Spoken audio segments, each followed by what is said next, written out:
Welcome back to Straight Facts on Friday. I'm joined by Don. We were waiting for Staffy. No idea where he's gone. He's probably gone to find Man United news to moan and cry about to be ready for the show, to be fair. So when he arrives, we'll get him on. I want to thank everybody that's already tuning in. Please get the like button smashed, get this shared. Lots to talk about today in the transfer window. We're talking Chelsea, we're talking Arsenal, both fighting it out reportedly for Hato to come into their defense. Man United with some potential big exits, including a 25 million bid reportedly on its way in from Juventus. We're talking Emi Martinez potentially to be United's new goalkeeper. But Don, we have got to start with this little team that wears red in Merseyside. Wirtz has done his medical today. The here we go has come in for Kerkez. And supposedly, Newcastle have briefed their media and said it will be 150 to 200 million. They've agreed to that fee internally. They've told the press this. The fee has been set. But the reports are that Liverpool are going to pay it. The reports are Liverpool, they'll try and negotiate it down, but are going to pay it. And they are going to move for Alexander Isak. Boy, what are Liverpool doing right now, Don? Bro, they're trying to dominate. That's literally what they're trying to do right now. They're obviously trying to dominate, man, because you're going into a new era now. You know what I mean? Like all of the players that Pep had, well, most of them anyway, that won him a lot of the trophies that he's got, they've all left. You know what I'm saying? So Pep's now having to rebuild that team. Liverpool, obviously, they've come to the end of Klopp and a few of the players that they had before as well. But they've still got the likes of Salah. You've got Wirtz that comes into the team that, like I keep saying, will add more GA to that team. So they're not just dependent on Salah. You've got Kerkez, one of the best left backs in the Prem right now. You know, I wanted this guy at Chelsea, but obviously with Cucurella there, we don't need him, you know. And then you go and bring Isak, who arguably is the best striker in the world. You know, arguably the best striker in the league. Because some people will tell you Haaland, but when you look at the all-round game as well as the finishing, Isak is a better player for me. You know what I'm trying to say? So if they bring him in, bro, yo, I don't see anyone beating them next season, man. Because what I saw from Slot really, really impressed me, Terry. You know what I mean? Because it's not just the players that I'm looking at right now. I'm looking at a manager that, you know, sets his team up quite well. He can go from sitting back and getting you in a transition to controlling the game and consistently creating chances to beat you as well. He's so adaptable with what he does. You know what I mean? The in-game management I saw from that guy. I didn't really go away from many games last season thinking Slot fucked up today. You know what I'm saying? And that to me is a sign of a good manager. You know what I mean? You know what I'm saying? So, boy, it's going to be tough. They're definitely the benchmark. If they get Isak as well, I definitely see them retaining that. Man. There's also Gahey they're looking at too, and that's picking up traction. So they could be adding Gahey to this. I mean, again, Wirtz is going to happen. Medical, I think, predominantly done. Kerkez, you're talking 40 million for a very talented left back. That's now today had the here we go. I think that's a phenomenal piece of business. Robertson's still good, but you can see he's past his best. Straight away, a top quality young replacement for him. We already know about Frimpong. The Isak deal, though, honestly, they're not just the favourites, they're the resounding favourites. And I was saying this earlier on this morning, and a few Liverpool fans didn't like it, but I actually think it's a bit of praise. I think Liverpool could be disappointed if they end the season with all these signings and the team they already have, only winning one major trophy. This could be a season where they could legitimately win 2 major trophies, 3 major trophies, dominate right across the board. I go back to that PSG game, and PSG had them on the ropes in PSG in Paris, but at home Liverpool were far more in it. If that was at home with Isak and Wirtz in the team, that extra firepower, that extra clinical edge, I would, if I could go back now and put a bet back on with those players in the team, I think at Anfield they knock them out. I think at Anfield they kill the game off with that extra. You know, it's so for me, this is scary, bruv. This is scary, another level of scary. Bro, listen, let's just break down the numbers. From Salah, I'm expecting comfortably over 20 GA in the league. Comfortably, right? From Isak, you're getting minimum 20 goals in that team. With Wirtz and Salah creating for him. Bro, he's getting minimum 25 goals at least. At least if he stays fit, that is. You know what I'm saying? Then you got Verts. I'm expecting minimum 10 assists from him, right? Potentially even double-digit goals. But first year, I'll probably say he'll probably score maybe about 8 goals, 7 goals, something like that. You know what I mean? But you're looking at over 15 GA, right? Straight away, bro, it's hard to beat that. It's hard to beat that because they look at the back. They've still got Konate. They've still got Van Dijk. They've got Kerkez there. They've got Frimpong. That's a whole back line. Alisson's still staying as well this season, isn't it? He's not going anywhere. Yeah, and this is the thing for me. The numbers are there. The stat. Forget what anyone thinks about eye test. Mm-hmm. The goals are there. The assists are there. The midfield and defense is already in place. And in fact, the only caveat I would throw in is that the defense could be, as in the back four, could be 75% different to last year. New right back, new left back. Gahey, will he go straight into the team? Probably not. But there could be a little chemistry issue there, potentially. On paper, there could be. But the rest of it is just sublime. Sophie B here says Newcastle won't even come into the table unless it's closer to 200 million. And Soph, you could be absolutely right. But I don't think Liverpool are walking away. I think Liverpool are going to do this. Where I stand on what I've always said, Soph, and I'll take this to my grave. If Isak's head turns 180,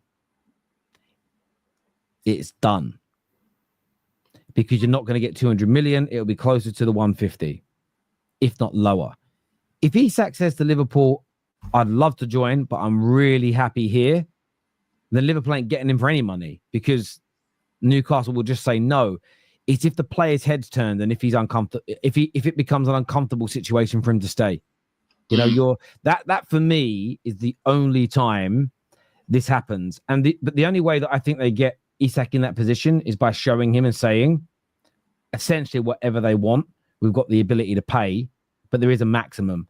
But listen to Ben Jacobs talk about this. I think his words were to the effect of, whatever the price, Liverpool willing to pay it. And we also know they're going to get the price down. Liverpool win in every negotiation.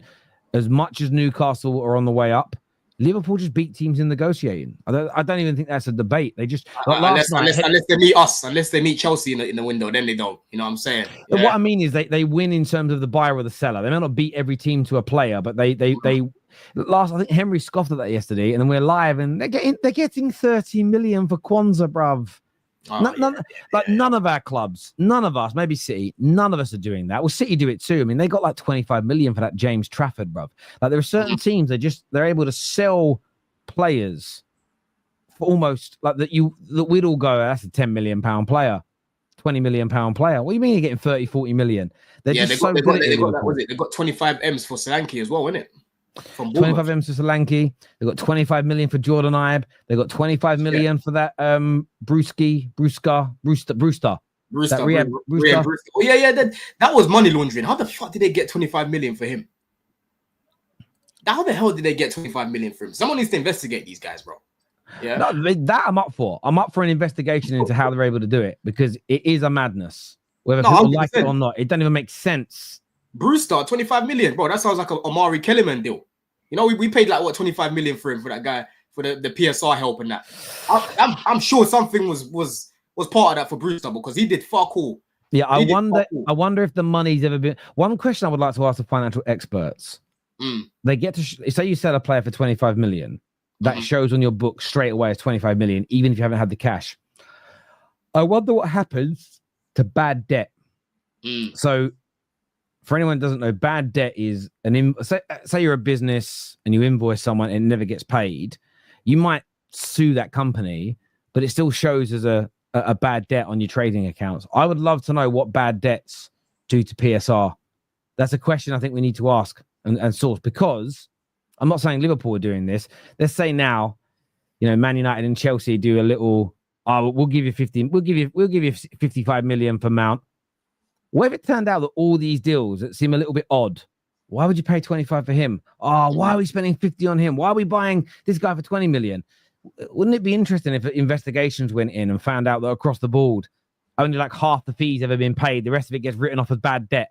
I wouldn't be shocked, is what I'm saying, and I'm not blaming just Liverpool. All of us. I wouldn't be surprised. Never get released, though, innit? Exactly. I would never be surprised. I wouldn't be surprised if there was just we're going to scratch your back on this one. We're willing to pay 25. We want 50. Cool. We'll write it off as bad debt. If bad debt doesn't impact PSR, clubs will do it. They'll do it. Because the one you guys did, the worst one ever, and it still to this day makes my brain itch. You spent 35 million on Luis. He flopped first time round at Chelsea. You sold him for 50 million. Yeah. He did brilliantly. You brought him back for 25 million. I'm sitting there going, hang on. And he was still in his 20s. Like, the maths here ain't mapping. How do you, like, it was the direction of the money, as in the fees, went in the opposite way to his form, ability, and his status in the game. It didn't even make sense. The Brewster and Ibe deals were before PSR came in. Well, let's go and see if that's true. Let's go to all Liverpool. It can't be true because Brewster was sold only about 4 or 5 years ago. So that one's a bit. That one's BS. Let's see when Ibe was sold. Ibe was sold in. No, he was sold in 2016, 2017. PSR and FFP has been in since 2013, 14, 15. So no, they were both outside of it. Brewster still playing for Sheffield, man. How? I know. It's crazy dealings. But yeah, I've been playing like non-league football now. It's crazy. Yeah, I know. That much money from him as well. Once Isak leaves Newcastle, he will join Arsenal. We have so much better projects going on. Can you see if he does leave Newcastle, do you think it's only Liverpool that will get him? I mean, look, there'll be other teams that will be in the hat for him. Obviously, Arsenal, they've had a long admiration even of Isak. But right now, you're walking into a team that's trying to retain the league. You know what I mean? He's going to be looking at, they're bringing in Verts. He's looking at the creativity. He's looking at the likes of Salah, right? Arsenal fans will argue they've got Saka and that, but you already know what I think of their midfield, Terry, right? If you look at Liverpool's midfield in comparison to Arsenal's, bro, for me, Liverpool's midfield is better. You know what I'm saying? You can argue Arsenal's defense is better, but Liverpool's defense is very good. They finished with the second best defense last year, bro. You know what I mean? And then their attack with Isak there and Salah and that, it's mad.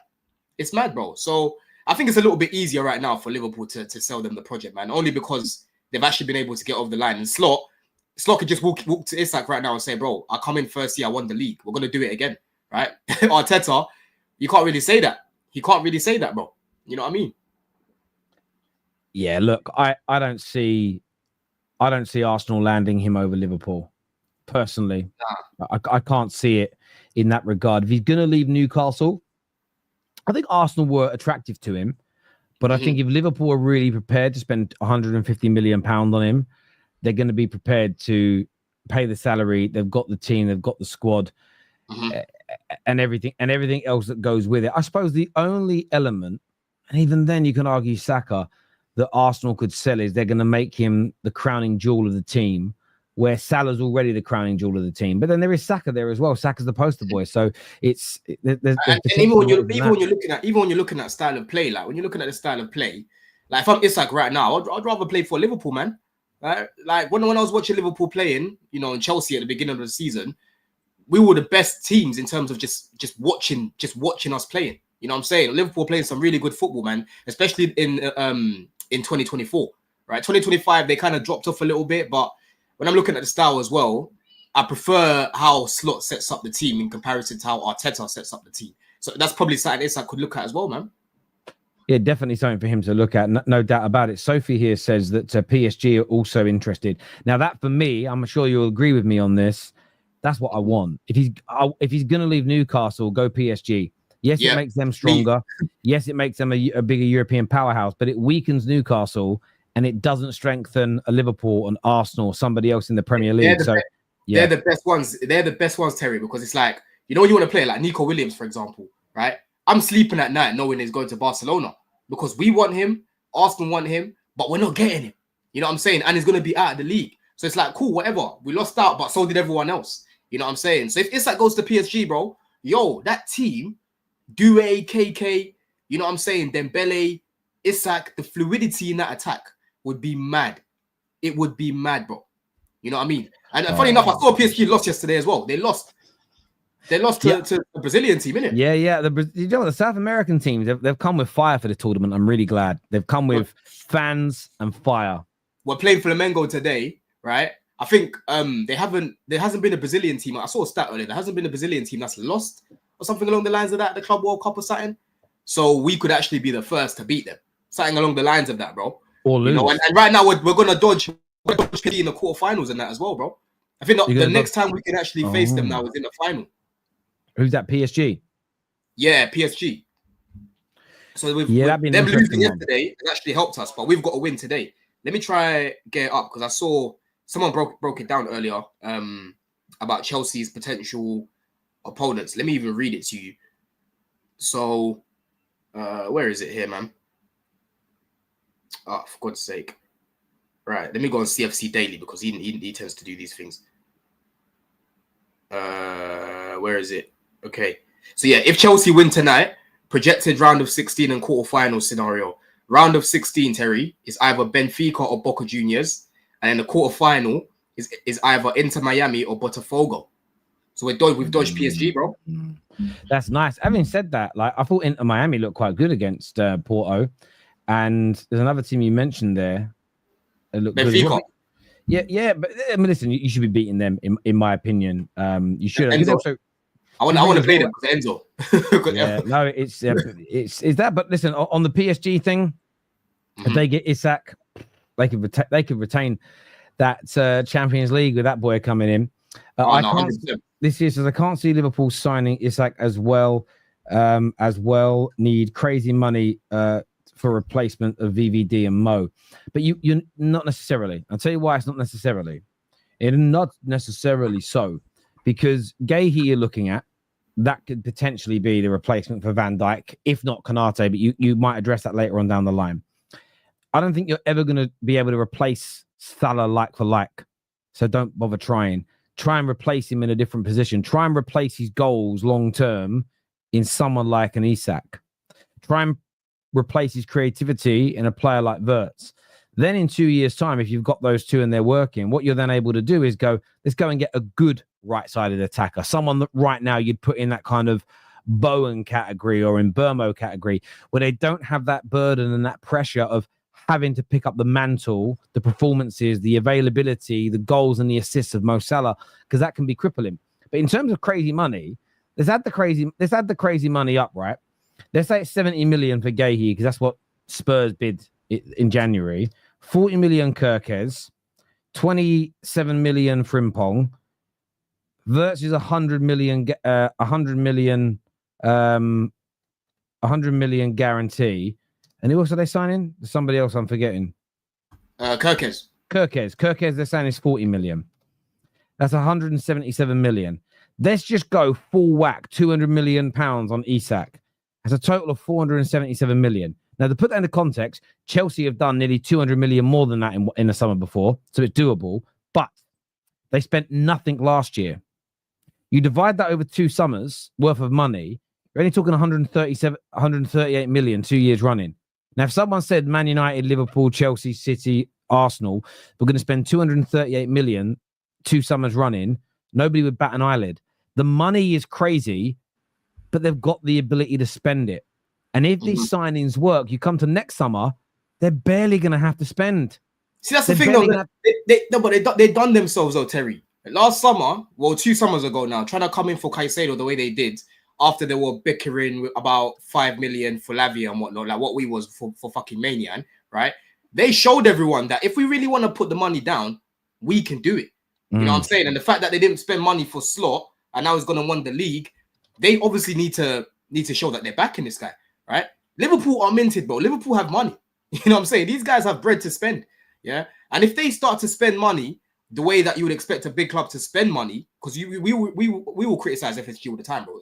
A lot of Liverpool fans will still say FSG out, right?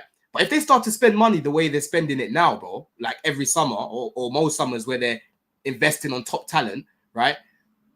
They're going to be a problem because Liverpool are a big club, yeah? Liverpool are a massive club, bro. I know most of their glory days and that, most of Liverpool fans now wouldn't have seen it because that's when they won a lot. Like even me, my granddad was a Liverpool fan. You know what I'm saying? Because of what he saw when he was a bit younger, what they were winning. But if they start to spend like this going forwards, boy, they're gonna be dangerous. They're gonna be dangerous, man. Yeah. That's always been my criticism for these guys. It's the lack of ambition, right? No, I totally agree. Is Isak Mo Salah's replacement, or will they go big again? I mean, they might go big again, but I think Isak would be the Salah replacement, but there'll be an overlap. I actually think they're sensible to make the replacement a different type of player and in a different position in the attack, because that like-for-like swap will come with far too much scrutiny, expectation, and comparison. So if you say in 2 years' time Mo Salah's gone, but in that period Wirtz is killing it, Salah's killing Isak is killing it, you may have already replaced him.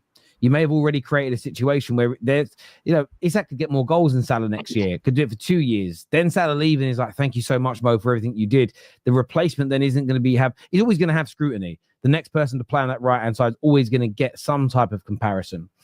But viewers, give us your thoughts, give us your opinions, hit that like button. When it comes to Arsenal, obviously, they have been connected to this, man. I wanted to get your opinion, though, on a player they were linked to yesterday. Supposedly, they're one of a few Premier League clubs looking to potentially sign the best one-on-one in the league in Noni Madueke. Bro, the thing is, I don't get why Arsenal fans are losing their head right now. Like, I get it. Yes, Arteta, he always wants to come to Chelsea. Even before him, like, we've done a lot of deals with these guys, and usually we sell them duds. We sell them players that might have been top players in their prime, but then they've reached their expiry date. That's why I call them CEX boys. You know what I'm saying? I need to trademark that, bro. These lot are the real life CEX, Terry. You know what I mean? Right? But with Madueke, I don't want us to sell Madueke to Arsenal, because he sorts out an issue that they've had for years, right? You literally just saw Saka's bone come off, and even now he's still not looking up. He's not looking like the old Saka. Like, since his injury, you can clearly see he still needs to build his fitness. And even the other week for England, bro, once again I could see it. Noni came off the bench and he done more than what Saka did the whole game, bro. Right? So if you've got a Noni that's in on the bench coming off, against tired legs, you start him against the lesser teams. You start him in the Carabao Cup games, so you're not playing Saka against the likes of Bolton and that, because this guy was having to come on against Bolton. Like, Saka should never be playing these games, bro. Yeah, I agree. That's gonna help. Yeah, that's gonna help, because if you're overplaying Saka, he will get injured again, bro. And this time he might not be able to bounce back from it, because the injury that he got was grade 3, bro. That's the worst you can get. You know what I mean? So for them, it will be a very good signing, very good squad player to have in the squad. Like, for me, I've always said Noni, I like the directness. I like the fact that, he's one of the wingers in the league now that actually likes to take on their man, but he needs to improve his end product. And I've told you many times, he's a squad player. That's why I wanted Olise. You know what I'm saying? So if we're going to sell him, make sure that you replace him with a Kudus, because Kudus, for me, he starts on our right straight away, right? But if you're going to sell him, don't sell him to Arsenal, because you're going to be helping them out a lot. I highly doubt they'll be playing Madueke on the left. I think he'll be coming in as a backup for Saka. I said the same thing last night. I get people trying to turn it into oh my God, that's a ridiculous signing for the left. I know he's played on the left a little bit recently for England and Chelsea, but I think he's a fantastic backup player to Saka. Fantastic. Absolutely brilliant. Last 20 minutes of games against tired legs, starting against the lesser opponents, starting in the cup games. Rarely, if Arsenal were chasing a win, would they even want to take Saka off anyway. He's got that versatility where he can play on both sides. I think it's, again, at the right price, it's an excellent piece of business as a backup. Certainly, if there was any train of thought, or we could turn him into the left side dynamo that we need, that for me is crazy. That for me would be a ridiculous move from Arsenal. But I didn't think it was as bad a link as some gooners were kind of protracting. I think what it is, I hear it. I do get the frustration in it, because it's like, why do we keep going back to Chelsea? I hear it, bro, because I would feel the same as well. It's like Chelsea have done us so many times, right? With Havertz and Sterling and the Willians and the Czechs and the, all these players, like David Luiz's, bro. So it's like, I don't want to go back there, because you lot have done me. You know what I mean? But when you actually just look at it objectively right now, you're bringing in a player that can still get better. You know what I'm saying? He might not be as good as Saka in the future, cool, but he can still develop, and he's actually got something he can bring to your team. Whereas before, the players that we would usually sell to you are on their way out. Madueke's not even 25 yet, bro. You know what I'm saying? So, boy, I don't want that to happen, Terry. I don't want that to happen. I hope that they don't get a backup for Saka. They're having to burn him out again. Obviously, I don't hope injuries on anyone, but you know, we're in the same place right now. They only finished 5 points above me, so I don't want to strengthen them. You know what I'm saying? No, listen, I understand that. I really get it in relation to it. And then it's about who you replace them with. Again, though, I've heard you're both in for Mohamed Kudus. And for me, it's just, I'm looking at this from an Arsenal perspective. If Arsenal were like, yeah, we'll take Madueke so you can get Kudus, that's when it's not just about he's a good backup for Saka. But for me, Mohamed Kudus is a better player overall, and you should be looking to bring him in. I think if both of you allow Spurs to get Kudus, I think it's crazy. I think it's crazy because now West Ham, and we know why Lawless ducked today because he was going to get cooked on this because they were asking 100 million a year ago. Now it's West Ham that are actively trying to sell him. And I think that is really, really significant. I reckon there's a chance that he gets picked up for 50 to 60 million this summer, which is a far cry from what they were demanding about a year ago, you know? No, 100%. 100%, man. I think you can probably get him. I'll probably say, 60 million with add-ons. That sounds about right. But I don't want us to be overpaying for the guy, man, because number one, they want to get rid of him. And it's now time to level out the market, man. You know, the Neymar deal made the market go crazy. But I feel like recently, Terry started to sort of level out a little bit more, you know? I know Wirtz has gone for a lot of money, but, you know, I feel like you can get good players. Like Gahey right now, I know he's only got what? He's got a year left on his contract. But Liverpool probably be able to get him for less than 50 million, I reckon. They've just got Kerkez for what? You know, 40. How much is he? 40 million? 45 million? 45. 45 million. 40 plus add-ons, I think it is. 40 plus add-ons. So, yeah, I just want the market to be, you know, how it was back in the day, man. Like, back in the day, remember when we bought Torres, bro? Torres was 50 million in January. That was a lot of money back then, bro. That was a lot of money. Yeah. You know what I'm saying? So, I want teams to just level it out a little bit more, man, because it's been too much. It's been too much recently. How do you see? I mean, there's a report today from a number of different outlets about Arsenal entering the race for Gerald Hato of Ajax and fighting Chelsea head to head for him. Is that a player that you want to see at Chelsea? Are you worried about Arsenal coming in? What's your thoughts on that deal? Bro, he's a very technical player, like very good player, you know, in terms of on the ball. You know, he's very quick, bro, rapid, good at crossing in the ball. He's a centre back naturally, but they have played him quite a lot of times on the left. And he's a bit of a leader as well. I think he's captained, I think it's Ajax or the 21s quite a few times, I think it is. But the problem that I've got with this guy, Terry, is like, I'm not overly convinced with his defending. That's the main thing for me, bro. And it's like, if we're going to bring him in as cover for Cucurella in the wide areas, that scares me if we've got someone there that's not as good as Cucurella or even, you know, adequate enough to do a job in that position, right? Because I just saw Colwell not long ago playing at left back, absolutely struggling, bro. Yeah, this guy just looks a little bit too flat-footed for my liking. You know what I'm saying? There's times where I see him looking a bit rash. His positioning's a bit all over the place. You know, it just kind of looks like it's easy to chop him and that, bro. You know what I'm saying? Big pulls on that as well. I'm just not overly convinced defensively. I can't hear you. Sorry. Staffy just messaged me. He's coming. He read your first message saying, Terry, can we make it 3:30? And then I think he didn't read the rest of your messages. So he's coming out. So he's on his way. He's coming late. No, I don't know a lot about Hato. Yeah, Sorry. Yeah. So it's like, cool. Yeah, he's young. He can still develop. I'm not saying he can't. But I'm just saying right now, I would rather bring in an actual left back who can defend the wide areas a little bit more, you know, better than him. You know, I definitely see why we're looking at him, because again, on the ball, I think he's good. I think he's a very good player. But it's just defensively, like the way I'm seeing him defending and that, I'm not overly convinced by this guy, man. I can't lie. Defensively, I'm not feeling it. He's not terrible defensively. It's just he scares me. When I'm watching defenders, Terry, I want to feel safe. I don't really feel safe when I'm watching him. I feel on edge a little bit. You know what I mean? It's like when Zuma first broke through at Chelsea. I used to feel on edge watching that guy, bro. Because I'm like, yo, this guy looks like any second he's going to do something mad defensively, bro. You know what I'm saying? So similar to that, man. It's similar to that for me, bro. Yeah, I haven't watched him play. So it's one of those hard ones. I hear a lot of hype about him. I've packed him a couple of times on FIFA. He's got good ratings on there. But I'm never going to judge a player based off of hype on Twitter and a FIFA card. I haven't seen enough of him play. I haven't watched the sort of the nuance of his game, if that makes sense. So it's a really hard one for me to sit there and judge personally. Here he is. Staffy's arrived. He's on the show. Hello, mate. Apologies. I dead saw Dunn's last message, and I was like, "Oh, I got an extra 30 minutes. I'm gonna go do whatever." And then I see your message. You're like, "Are you joining?" I was like, "Oh, I'm on time. What's going on here?" Then I see you guys just said, "Listen, my fault." We've been live 30 minutes. I'm gonna blame him. I had a feeling you were gonna. I had a feeling you did that. Actually. Because I don't check the chat a lot because it's like early, so that's the last thing I saw. I was like, you know what? Then I'm good. No worries, mate. We already went past it. We'll come back to what we just talked about in a minute, ladies and gentlemen. But we started the show talking about the fee has reportedly been set or agreed internally at Newcastle for between 150 to 200 million.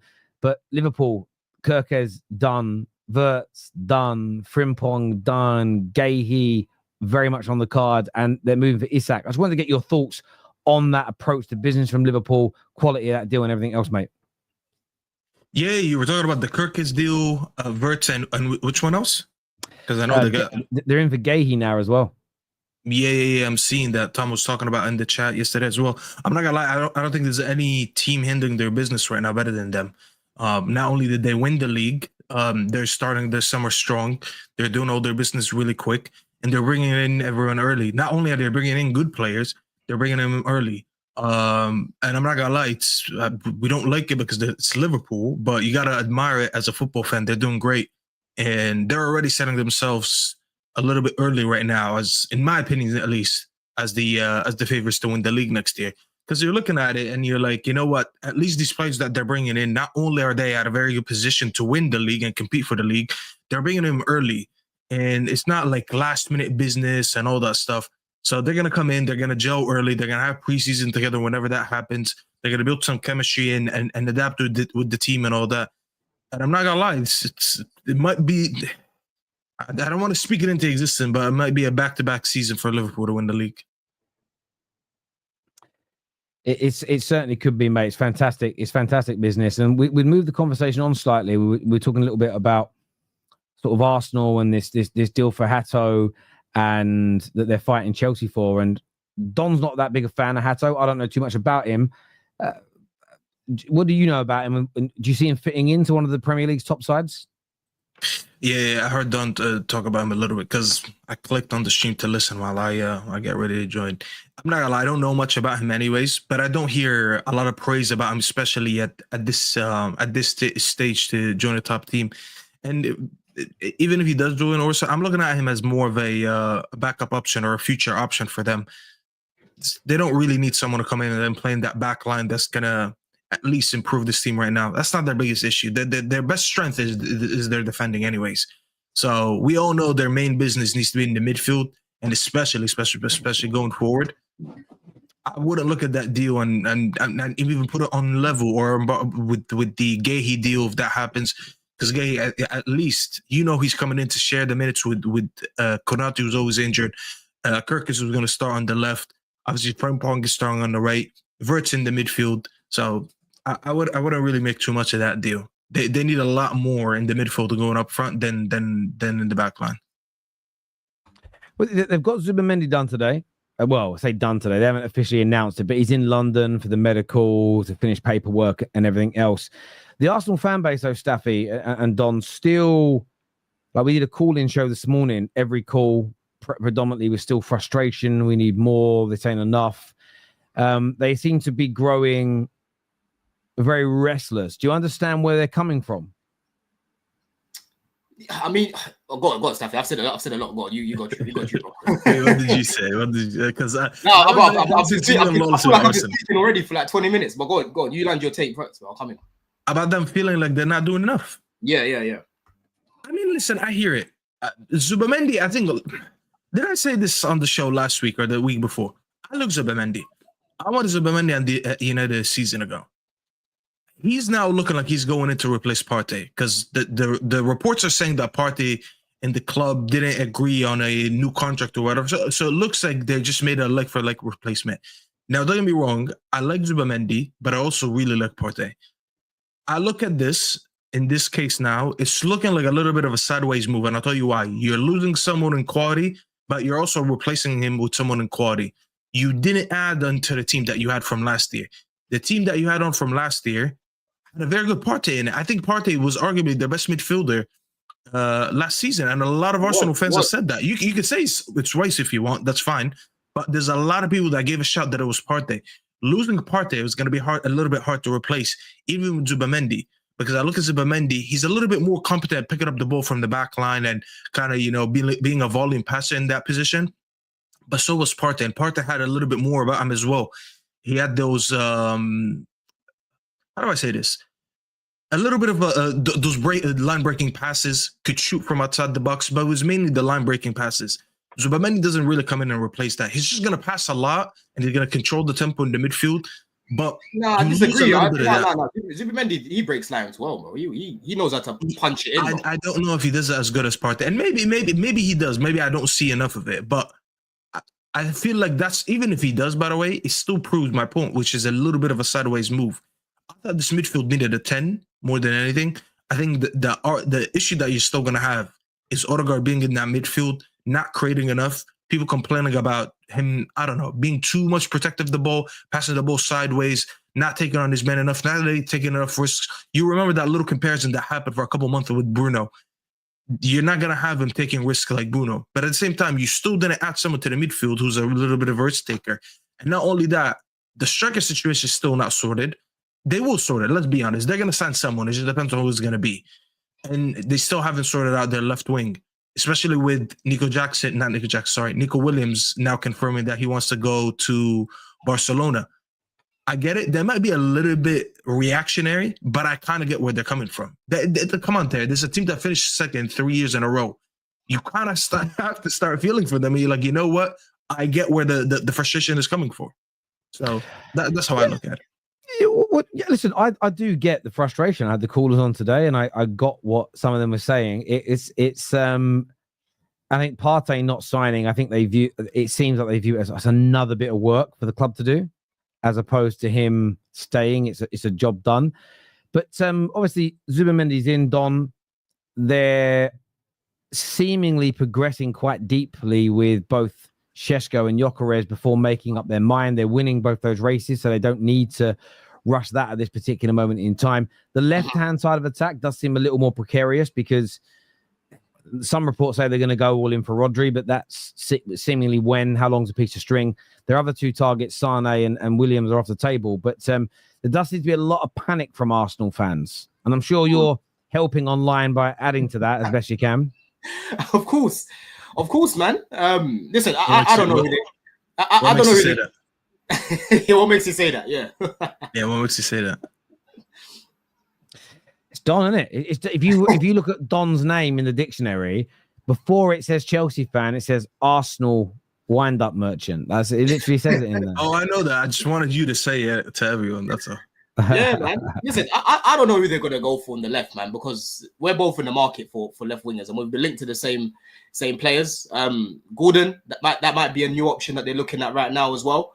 But yeah, like what Staffy's saying, I do think that they need to go bring in a 10 in that midfield, man. When I'm looking at, I'm looking at Man City now, they've got Cherky. You're looking at Liverpool, we've got Wirtz. You're looking at Chelsea, we've got, Palmer, Enzo there. You know what I'm saying? They need a little bit of a spark in there, man. It might be a situation where they end up going for like a Eze. Maybe they'll play Eze on the left or something like that, to add a little bit of more quality on that side. But then Eze is not really a touchline winger. That's the problem that you've got. You know what I'm saying? I don't really like Eze on the left. I look at him as a 10 more than anything. I know he likes to drift wide, but he's a 10 in my books. He's a 10. When he plays on the left, he just comes in anyway.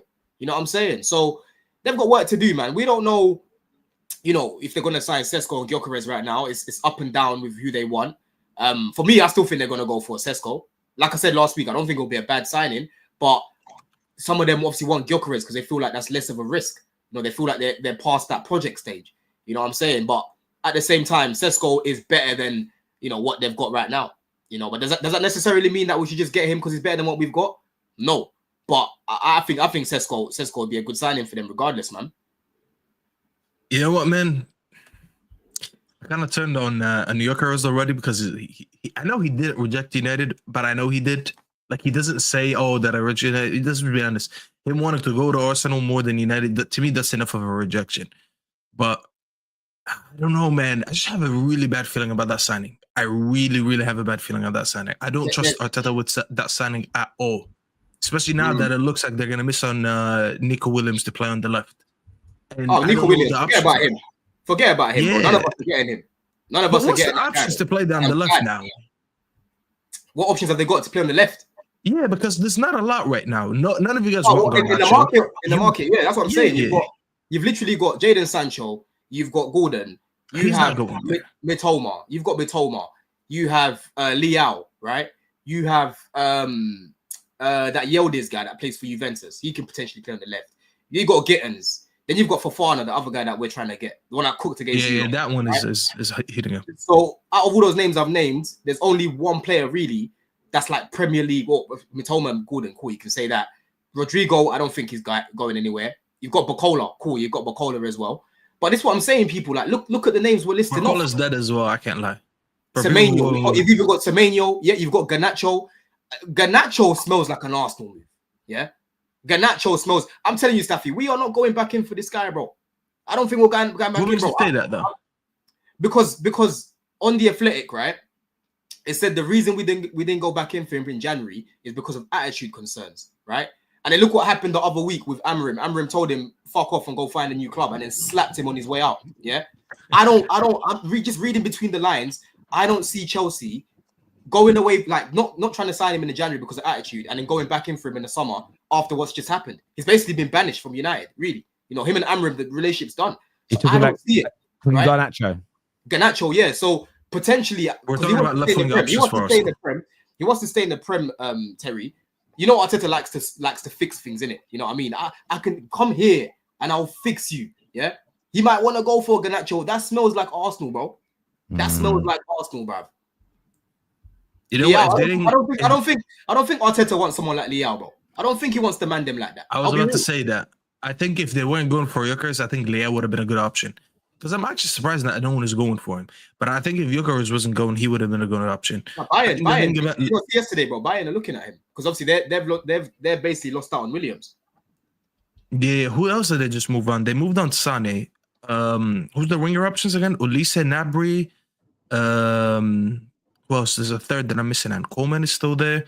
Yeah, but I know they moved on. What's his name? So they should look into it. I think if they weren't getting Kerkez, I'd say Leao was a good option. I just don't know about the dynamic between both of them being there.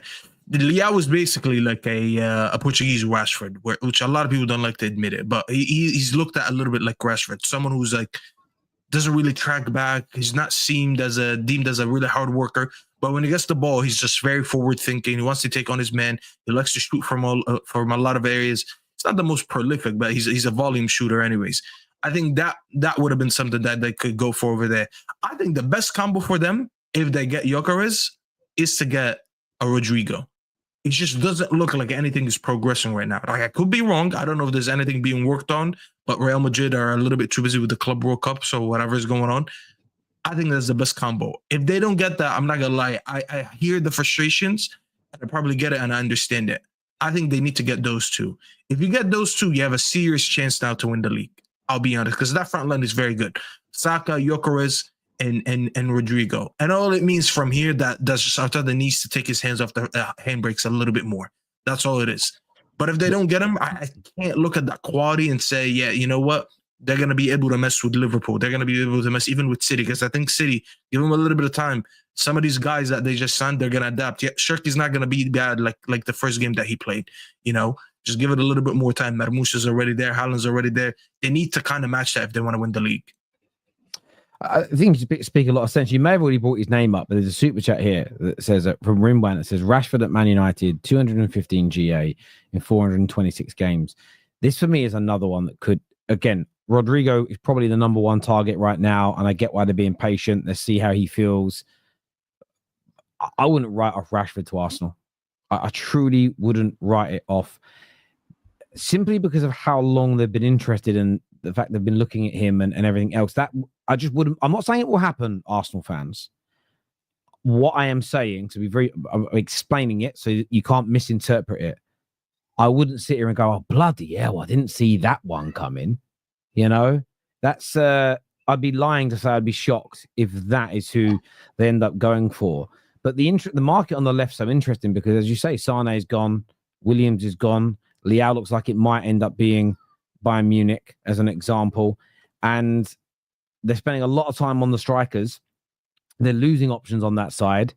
By the time they wait to see whether Rodrigo will be available, there might be a couple more that have potentially gone. There's a really interesting space over there. And I get what's saying. I get why their fans are angry. I get why their fans are frustrated around the deals. And even with Zubimendi, because they've known it was happening since January, it does take away a little bit of the shine, a little bit of the...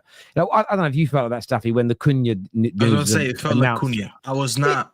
It was... Because you've already had... Like, I knew. You've already had the here we goes and the bombs that come from the Ornsteins and that of this world.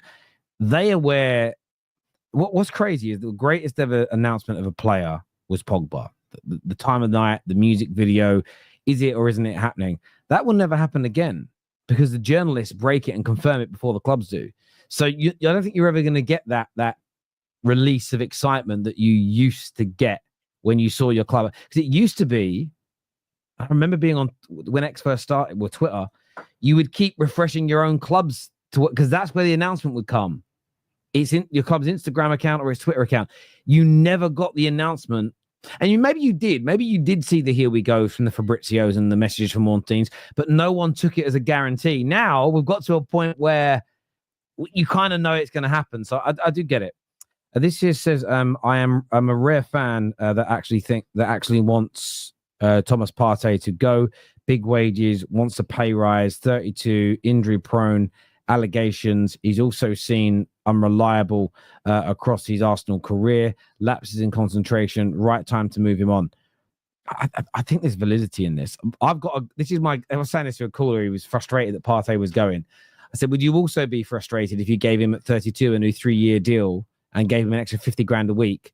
And then the next 2 seasons were like his previous 3 seasons where he's missing over 100 games a year. He's like, yeah, I'd moan then as well. And I actually think they got away with one last year, Arsenal. I think he's lack of injuries was more of a fluke than him getting injuries. I don't think they're wrong to not give him a pay rise personally. However, where I agree with the caller is they've got to find an adequate replacement. It's either got to be a youngster that's on the edge of being ready or an experienced player that is ready to go into that team now, today, and help them deliver. Zubimendi is going to be good. We know how good Declan Rice is, nominated for Player of the Year. Don, I'm sure you saw that and was excited to see him. I don't understand. Honestly, I just don't understand how this keeps happening, bro. Because I'm not even going to talk about Caicedo here. I'm just going to talk about the fact that he wasn't even their best player. For me, he wasn't even their best midfielder. So how does he keep getting into these things? You know what I'm saying? It is where it is, man. Because even for us, Palmer shouldn't have been there, bro. When you look at all the teams, I don't know if they do it. Is it usually one player per team? Or is I'm not sure how the voting works, but yeah, I think the players have to vote for a player. Yeah, one player per team. I would have. Yeah, even with Palmer being there, like it should have been Caicedo for us. He should have been representing us, but I don't know, man. Unless you're scoring free kicks, I guess you did nothing as a DM. You know. I thought it was funny because a lot of Liverpool fans were kicking off saying, "Why ain't Gravenberch there? Why is this guy not there?" And I was like, "See, this is the irony. I always win. My point's always proven. Every single time I see player award nominations or winners come out, I see fans, including many Liverpool fans, go, "This is a rig. This is ridiculous. How are these guys not here?" Yet they're the same people that use player awards and nominations as to why a certain Gerrard is better than a certain Scholes. And all I've ever told them is it's all about popularity. The reason Palmer has been put up is up for so many things, and Rice and everybody else, they're all very good players, but it's all about who's a poster boy, who's a name, who's a star. Look, Bruno actually had a good season. Well, of course Bruno's going to be on there. Because you know what the PFA want? They want Man United fans getting involved in the vote. Imagine one of the biggest fan bases in the world not getting involved in a vote. It's just what they want. And when your team ain't winning anything, you naturally step back and you step away from it. I've told people for years, using player awards and player nominations for things as one of the main measuring sticks for how good they are, I just think is so flawed, personally. I agree. That's like Chelsea fans thinking Esteval's been the best player in the Club World Cup so far because he got two. What was it? What are they calling it? They call it superior player of the match.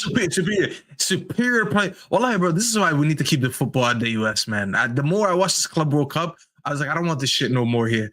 Oh my God, bro, what happened to man of the match? What's wrong with that?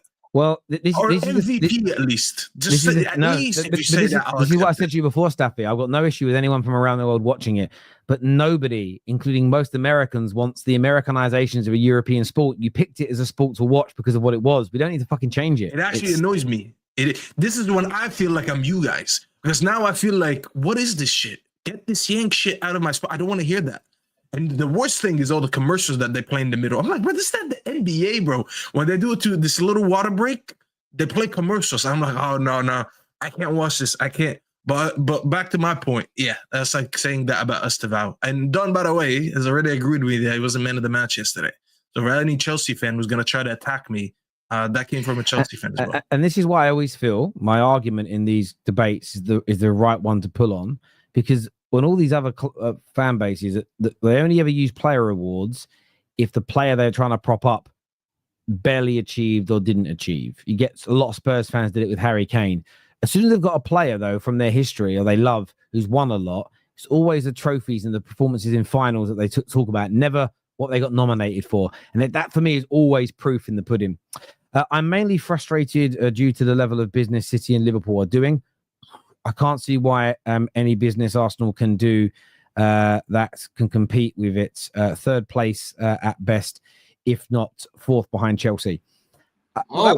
Big yourself up, Sam, man. Big yourself up, man. Because when you talk about the possibility of Chelsea like finishing above Arsenal and that, there's certain Arsenal fans that are like, no chance. And I'm like, bro, we just finished 5 points behind you, bro. Well, I've got a series of questions that I'm going to be asking on this Top 6 and the Straight Facts podcast now, and I'm coining what it's called. It's called Fiction or Football. I'm going to ask a few questions per show. And one of my questions is a very good segue from this super chat into this question. And I want to premise this. So I don't want any caveats if they do this, if they don't do that. How I want you to think about it is based on what the club normally does in the transfer window, etc. So based on what you believe about a club, fiction or football? Fiction obviously means bullshit. Football means it will happen. Fiction or football? Chelsea will finish above Arsenal next season. I think it's doable. But I want to put my money on it. That's doable, man. It's so hard to predict us, man, in the windows, Terry. It's so fucking hard, bro. But the thing is, right now, we're better off up front right now because we've actually got strikers secured. That's one thing that I'll say for now. You know what I mean? I think a lot of people are sleeping on Delap, man. I would say people will sleep on Delap. He's going to need some development this year anyways. No, for sure. But that's why I said it's doable. I don't think the gap between Chelsea and Arsenal is as big as people think. I don't think so. No. They only finished 5 points behind them. And if anything, Arsenal haven't really made any crazy business yet. Until they do, because this was going to happen, by the way. People are going to take this, that we're saying this on June 20th, and Arsenal could make a couple good signings that may make us change our opinion. And we're going to be like, oh, remember when he said this? As it is right now, when you look at the summer right now, I don't think it's as big as people think. The gap is not as big as people think. So Arsenal still got to they still got to do a lot. If anything, I think City have closed down the gap that they had with them last season. Chelsea remains to be seen a little bit. I still want to see what they do. They really need a left winger now. I know Sancho wasn't the best thing in the world, but boy, I was watching Cucurella last game. He really missed Sancho. He really missed him. You could tell when he was playing with Madueke that he needed a natural left winger there. So now you're kind of set back a little bit, Don, because you don't have, in my opinion, a left winger to go out there and play. But yeah, I wouldn't say that's much of fiction. It's doable. It's honestly 50-50 in my opinion. Mm-hmm. No, 100%, man. 100%. For me, I think what the main thing that we need to sort out right now is our attack. We need to obviously get a goalkeeper. Look, a goalkeeper right now, Sanchez is a funny one.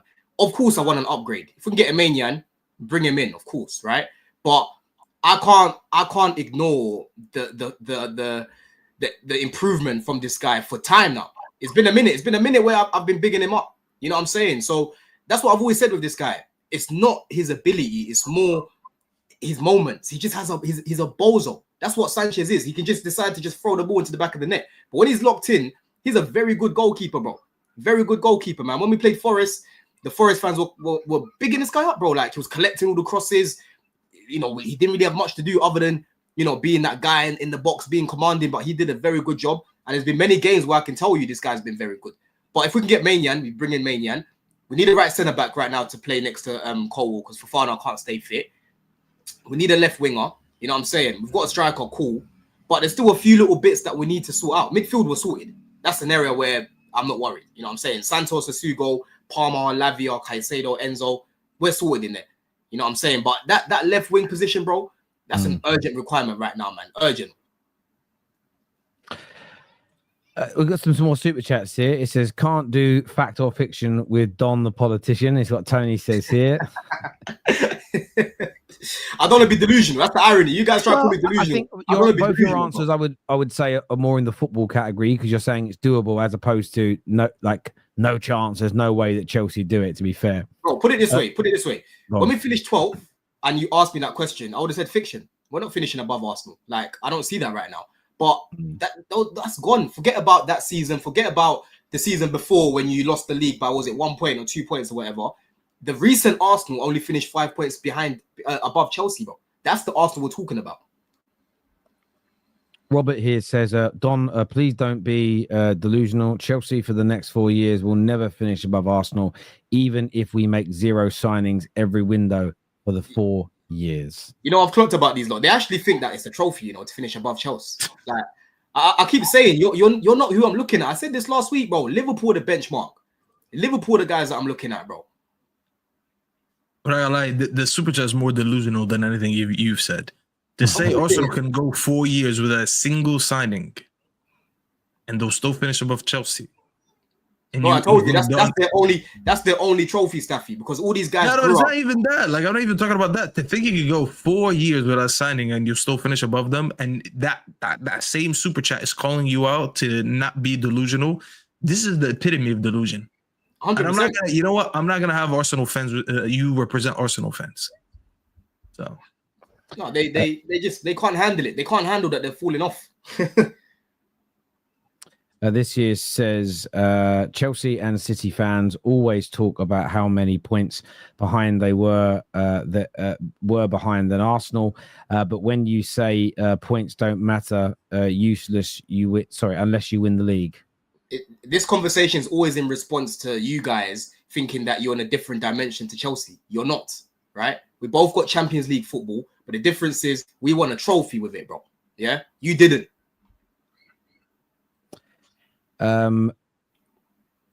So I'll do another super chat in a minute. It's not quite related to this, so it will throw us off this talking point. But viewers, make sure you're hitting the like button, please. Make sure you are subscribing. Make sure you've got your bell notifications turned on for the show as well. Really important that you do that.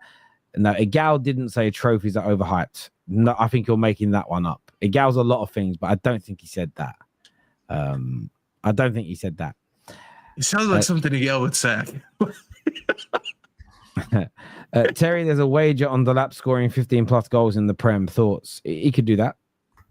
He scored 12 playing for Ipswich. Why is this even a debate? Yeah, of course he can do it for Chelsea. The only reason he couldn't is if they signed a striker who plays ahead of him. That's the only way I'd hear that. If he plays the Ipswich minutes at Chelsea, he's 100% scoring over 15. No reason not to. No, I totally agree. This is Egal is here. See, he confirmed it. Look in the chat. What's that? Look at Egal in the chat. He said yes. Egal. No, the one above it. Go one above it. Sorry. Oh, Egal, jump on the fucking show now, and you've got to come explain this. Jump on now. I'm sending you the link. I'm sending you a link. I don't care if you're babysitting. Put the kid in the cot and close the door, right? Don't actually do that, right? This guy actually said this. Before this guy actually said, people, I can't do the show today. I am babysitting for his own child. How could you be babysitting your own child? To be fair, I think it's a North American thing because I do hear people saying that a lot. What, they're babysitting their own kids? Like they just say, "Oh, I'm babysitting," but it's mainly he's saying that he just said yes, yes, like yes, people, like as in yes, people. Now, Egal, people are telling me in this chat that you said that trophies are overhyped. I need that. If you didn't say it, just say so. You ain't got to jump on. But if you said it, you've got to come on and just explain that. I need 5 minutes of your afternoon to understand what you mean by trophies being overhyped, because that doesn't make sense to me. And too many people in here are saying that man like egalitarian definitely said he did. You've got to come on and explain that. I think you owe, just as a friend, I think you owe me an explanation so I understand, because I don't want to miss. You said it on the Sam's channel. Wow. I mean, this sounds. He's here. Egal's jumped on. You're with us here. Explain this. I don't even want to take it out of context. What do you mean by trophies are overhyped? Manchester United won 2 trophies over the last 2 seasons. If you don't progress as a team and you don't show the consistency throughout the season in the league, winning domestic trophies can paper over cracks and become overhyped to a certain level. I know everyone wants to win trophies, but in that aspect, you guys have won 2 trophies domestically over the last 2 seasons and have gotten worse domestically in the league year after year, even though you won those trophies. I'm not necessarily saying it's a bad thing to win trophies. I'm just saying it's not the sign of progression that everyone makes it out to be. And over the last 5 years, people talk about, oh, Arsenal haven't done anything for the last 5 years. Well, to be fair, the first 2 years out of those 5 years, we weren't even competitive. We've clearly improved to a level where we're now competitive to at least be in the conversation to competing for the league. And even getting further in the Champions League. That was my main point. So I think people are taking what I'm saying out of context and saying, oh, I don't care about trophies. Clearly, I care about trophies. I'm just saying it doesn't show that you've progressed as a squad if you're not fighting for the main 2 trophies. You're winning domestic cup or you're winning. Let's be honest. I think the FA Cup, and the cup and the what do you call it? The Carabao Cup are very difficult competitions to win compared to maybe some cup competitions in other leagues where it might be easier for Bayern or PSG to win, for example. But in the same breath, it's not the sign of progression that everyone makes it out to be. I think your statement, by the way, to say that domestic trophies, let's just say cup trophies is not necessarily a sign of progression. I agree with that statement, but that's not the statement that we were arguing. I do believe that you could be a shit team and still manage to shithouse a trophy. I've seen that before. So I've seen teams that pick up domestic trophies, cup trophies, and don't retain it the year after, or not even compete for the league. I agree with you. I think the statement is that trophies is overhyped. When you just put that, like famous quotes, and they just put the picture of the person, especially in black and white. I feel like there's going to be one day a picture of Egal in black and white filter and just a quotation mark, trophies is overhyped. I just think the statement. What it is, yeah. My statement might be wild. But Egal, what it is, I get the point that you're making, right? Because I've said, like, with the trophies that we were winning under Roman the last few years or whatever, even like with Staffy and Terry, right? They've been winning trophies with Ten Hag, but they know that their house was a shit show, right? So I get the point you're trying to make, but it's the language you're using. You shouldn't say trophies are overhyped. You shouldn't say that, right? Because when you say that, your point is lost in translation. And then people will be like, oh my God, Egal said trophies are overrated and whatnot. And then your point is missed. That's what happens. So I think, just like this comment here, that trophies are everything, there's nothing else, that for me is as overstated as trophies are overhyped, because they're not everything, and I can prove they're not everything to all fans. Every Chelsea supporter that phoned into our match reaction after they won the Conference League said, buzzing to win it, love it, but I never want to be in this competition again. They would rather be competitive in the Champions League for 10 years straight and not win it than ever be in the Conference League again, which means the conversation that trophies are everything is absolutely wrong. Because I've heard Arsenal fans say I'd rather qualify for the Europa League, more chance of winning it, and then it's a trophy. The problem is, if your manager was coming 6th in the league, you'd also be asking for him to be sacked. So you know what their logic is, Terry? So the idea that trophies are everything is wrong. Egal's logic is right. Winning a trophy doesn't necessarily mean you're a good team. winning a trophy does sometimes paper over cracks. So there is logic to what he said. Anyone who says otherwise is not telling the truth, because there were many an Arsenal fan that won the FA Cup with Arteta and still said sack him because we're 8th in the league. They're the same people now that say trophies mean everything. Certain people, and maybe that's you, Robert, in the comments, I don't know, have developed this notion that trophies are everything purely as a hammer to beat Arteta over the head with. And if Arteta wins one this year, it will be, but how many has he won in 6 years? You will move the goalpost again. You know what's so funny about these people? It's like you always catch them as well. Because Arteta's been there for ages, yeah? With their logic about trophies meaning everything, when you ask them, okay, cool, if Arteta wins the Carabao Cup, would you give him more time? They're like, yeah, I would. And I'm like, no, you wouldn't. No, you wouldn't, though. Because if you've got such high standards and you're happy with an FA Cup after 6 years, you would be saying, get rid of this guy. But you're just saying this because you're so fixated on this trophies are everything narrative, right? That you have to just stand by it, even though you don't believe it yourself.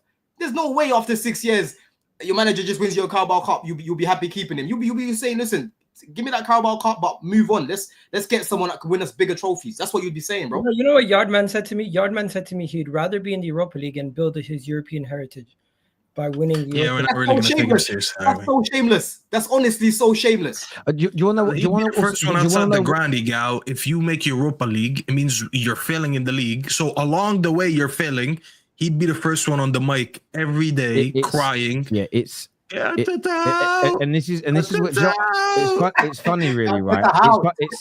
It's funny because I looked at a I'm gonna get the statistics up in front of me now, right?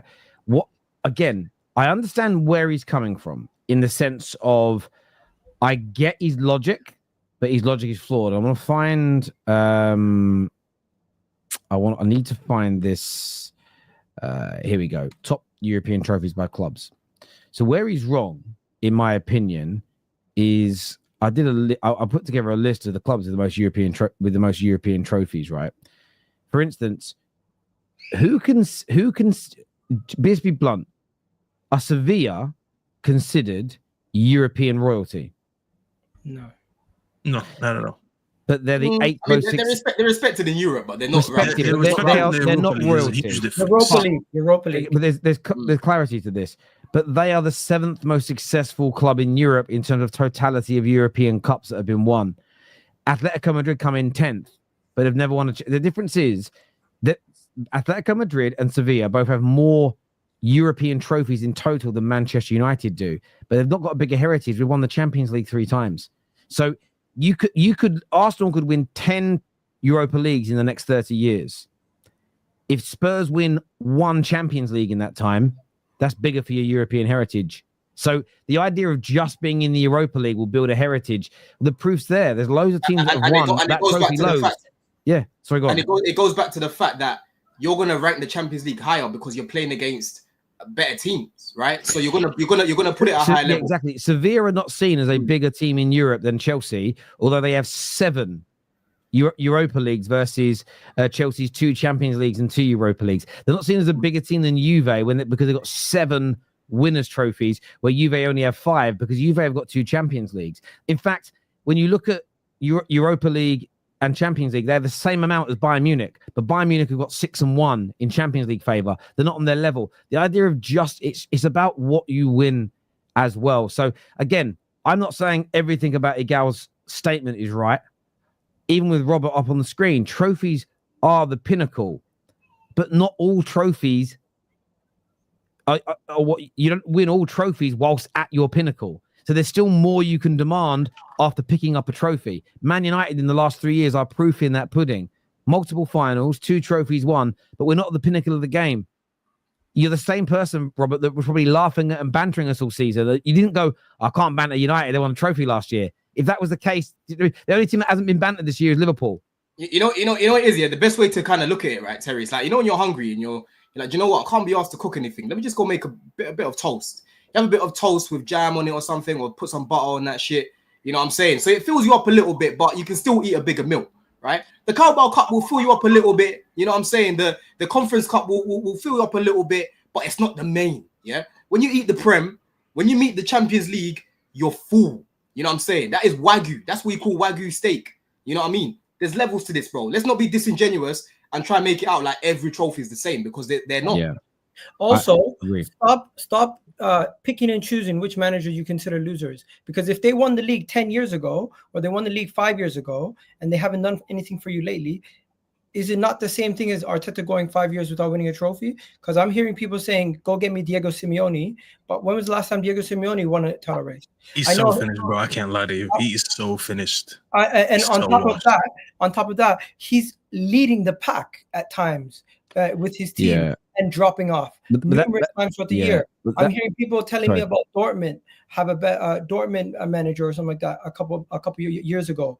Didn't they fall off a cliff also? And he got sacked. And it's like every single time that there's a new hot manager, you guys want to link him to Arsenal, talk about let's go get him.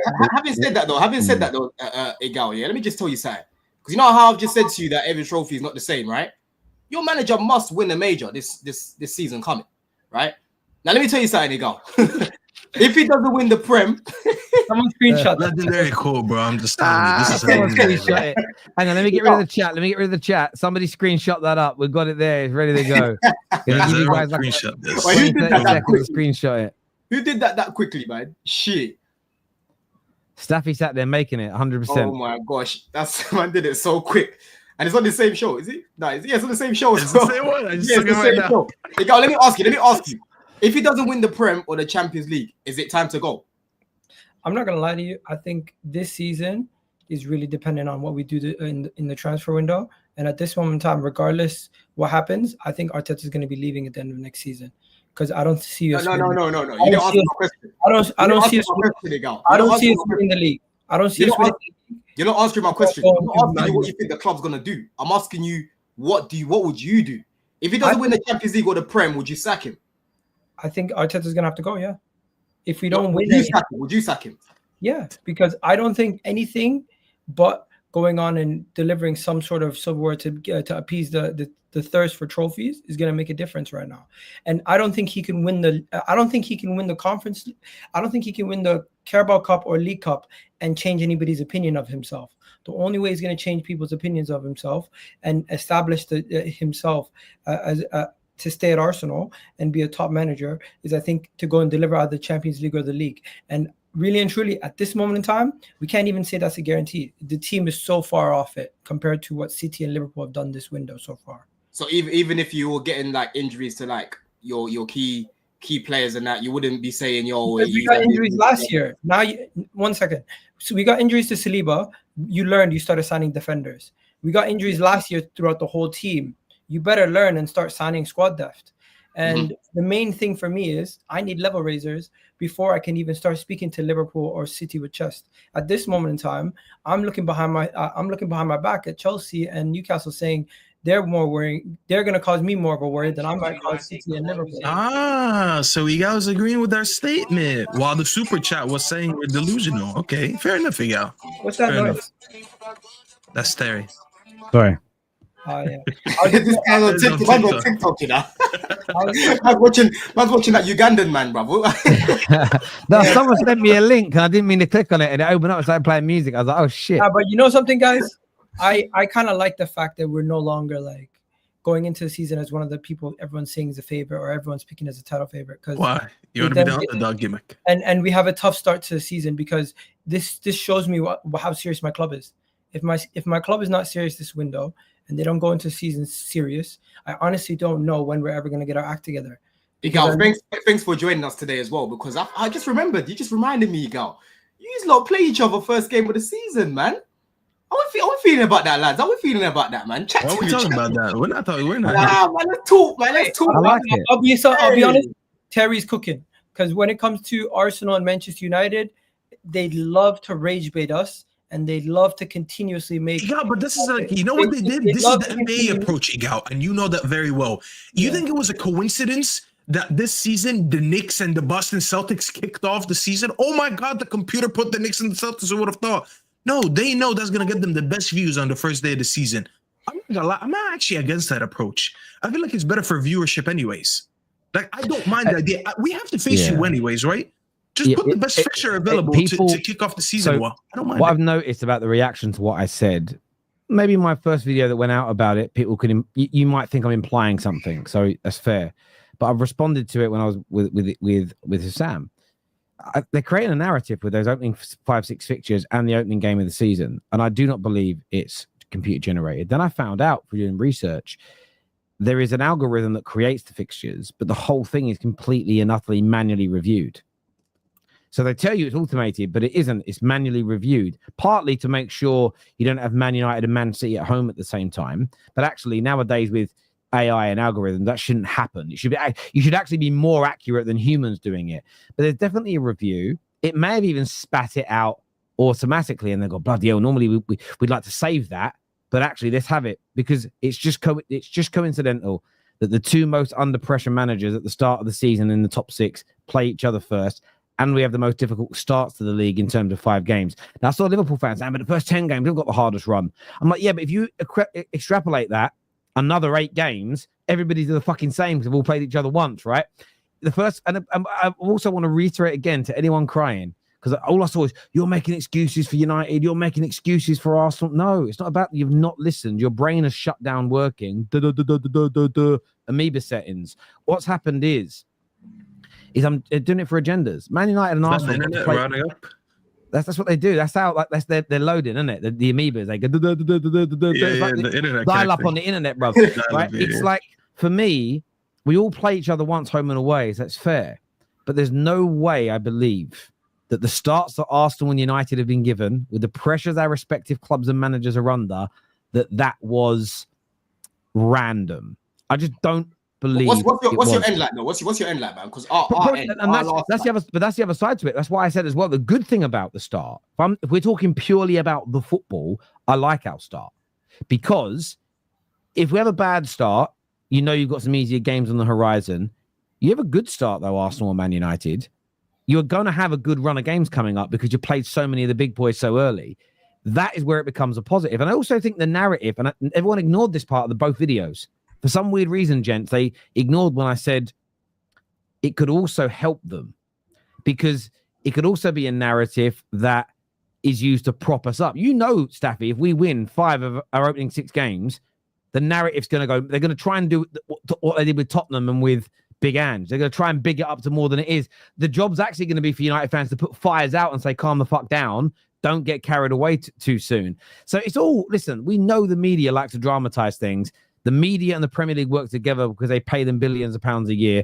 But in terms of the football, I'm loving this as opening game of the season. It's going to, the build up that week to that game is going to be brilliant, toxic, fiery, amazing. And you know what it is, though, Terry? There could be so many narratives here, because if they get Sesko and you get Kerkez, for example, and you get Mbeumo as well, that's completely different now. Yeah, that's a different United team that you're facing.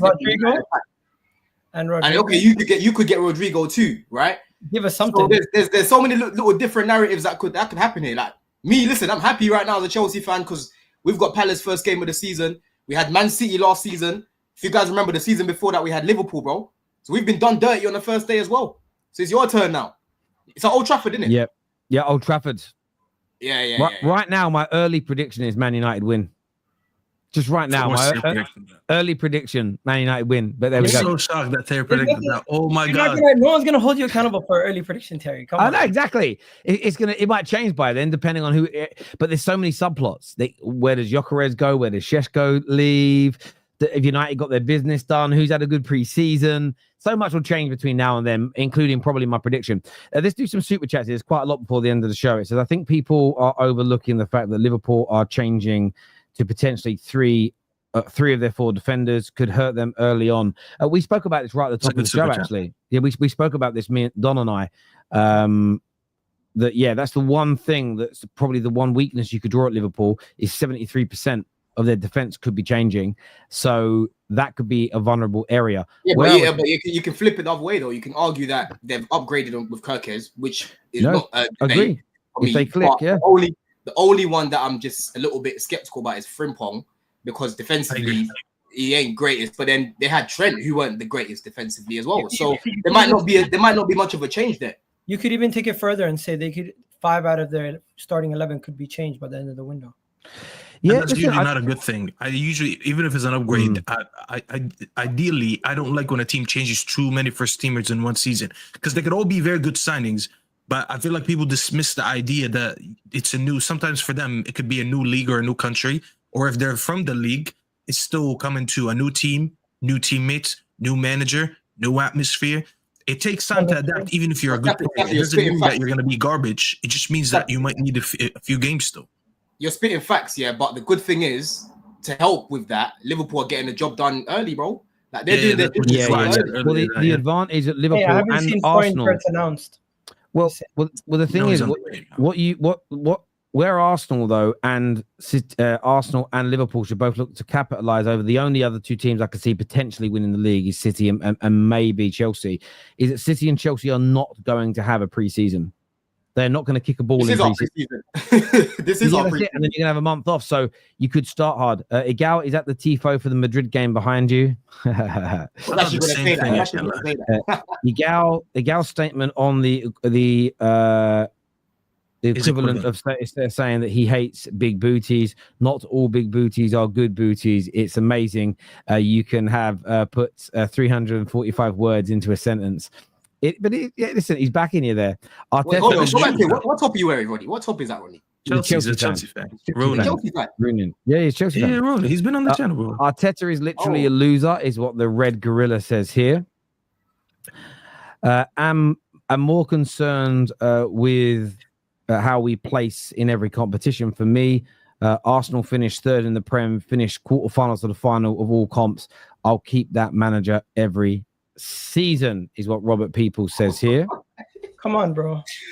Don't ever try to call me delusional, please. Respect me. Bro, even Egal hated that statement. If Egal didn't like it, that's how you know it's a bad statement.